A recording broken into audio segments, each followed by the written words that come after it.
Hello বন্ধুরা, আসসালামু আলাইকুম। 45 টেস্টি কুকিং এম থেকে আমি তানজিরা চলে এসেছি আপনাদের জন্য অন্যরকম মজাদার একটা নাস্তার রেসিপি নিয়ে। French fry with tomato sauce.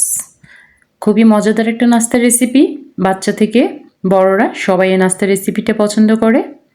বন্ধুরা, ক্রাঞ্চি একটা ফ্রেঞ্চ ফ্রাই, খুবই মজাদার। চলুন দেখে আসি রেসিপিটি। আমি এখানে 5টা আলু নিয়ে নিয়েছি। একটু বড় সাইজের আলুগুলো নিয়ে নিয়েছি বন্ধুরা। আলুটি ধুয়ে নিয়ে নিয়েছি। এখন আমি আলুটা ছিলে সাইজ মতো করে কেটে নিয়েছি। জাস্ট এরকম সাইজগুলো হবে বন্ধুরা। এর থেকে বেশি চিকন করলে কিন্তু সমস্যা, গলে যেতে পারে, ভেঙে যাবে। আমি এটা ধুয়ে নিচ্ছি পরিষ্কার পানি দিয়ে। পরিষ্কার করে ধুয়ে নিতে হবে বন্ধুরা। ধুয়ে আমি এটা এখন একদম ঝাড়া দিয়ে দিব পানিটা।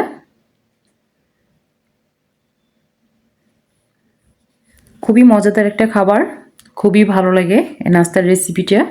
এটা টিফিনেও ভালো লাগে, বাসায় বিকেলের নাস্তাতেও ভালো লাগে বন্ধুরা। আমার ঝাড়া দেওয়া হয়ে গিয়েছে। এখন আমি আলুটা একটা বাটির মধ্যে নিলাম। এদিকে আমি ফ্রাই প্যানের মধ্যে পানি দিয়ে দিয়েছি গরম করার জন্য।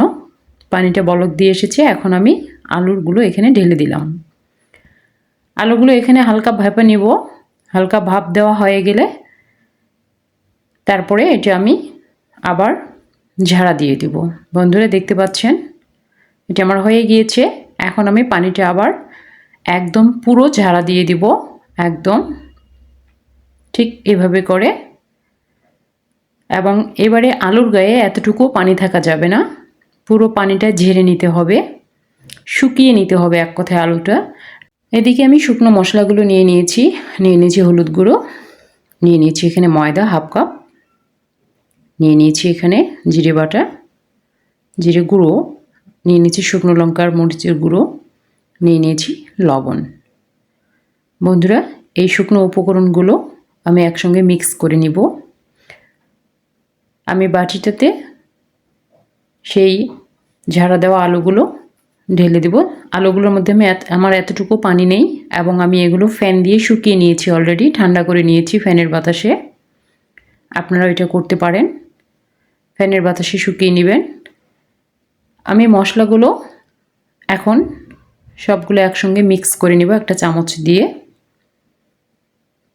মশলাগুলো খুব ভালোভাবে মিক্স করে নিতে হবে, সবগুলো যেন সবার সঙ্গে বন্ধুত্ব হয়ে যায়। মরিচের সঙ্গে লবণ, লবণের সঙ্গে ময়দা, সবার সঙ্গে সবার জন্য বন্ধুত্ব হয়ে যায়। ঠিক এভাবে মিক্স করে নিতে হবে বন্ধুরা। এখন আমি এই মশলাটা ঢেলে দিলাম আলুগুলোর উপরে।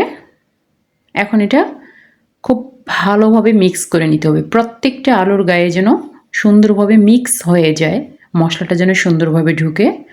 আমি আর একটু মরিচের গুঁড়ো অ্যাড করে দিয়েছি, কারণ মরিচের গুঁড়ো একটু কম মনে হয়েছিল, কারণ এটা স্পাইসি না হলে ভালো লাগে না বন্ধুরা। আমি দেখুন একটা ফ্রাইং প্যানের মধ্যে তেল দিয়ে দিচ্ছি চুলার মধ্যে অলরেডি, দেখতে পাচ্ছেন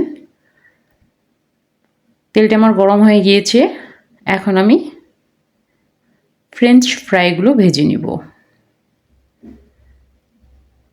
খুব সাবধানে দিবেন। দেখুন আলুগুলো যেন তেলের মধ্যে ডুবোনো থাকে, খুব ক্রাঞ্চি হয়, খুব ভালো লাগে খেতে, অসাধারণ একটা স্বাদ বন্ধুরা। আপনারা যারা নতুন তারা অবশ্যই আমার চ্যানেলটাকে সাবস্ক্রাইব করে দিবেন। আমার ভিডিওগুলো যদি ভালো লাগে লাইক কমেন্ট করে দিবেন বন্ধুরা আমার। আর বাসায় সবাই এটা অবশ্যই ট্রাই করবেন। আমার ফ্রেঞ্চ ফ্রাইগুলো হয়ে গিয়েছে। এখন আমি এটা প্লেটের মধ্যে তুলে নিচ্ছি। দেখতে পাচ্ছেন বন্ধুরা একদম হয়ে গিয়েছে। তেলটা ভালোভাবে ঝাড়া দিয়ে তুলে নিতে হবে। ব্যাস, আমি এভাবেই সবগুলো ফ্রেঞ্চ ফ্রাই ভেজে নিয়েছি। দেখুন অনেক স্পাইসি, অনেক tasty. Tomato sauce, chilli sauce দিয়ে খেতে অনেক ভালো লাগে এই ফ্রেঞ্চ ফ্রাই বন্ধুরা।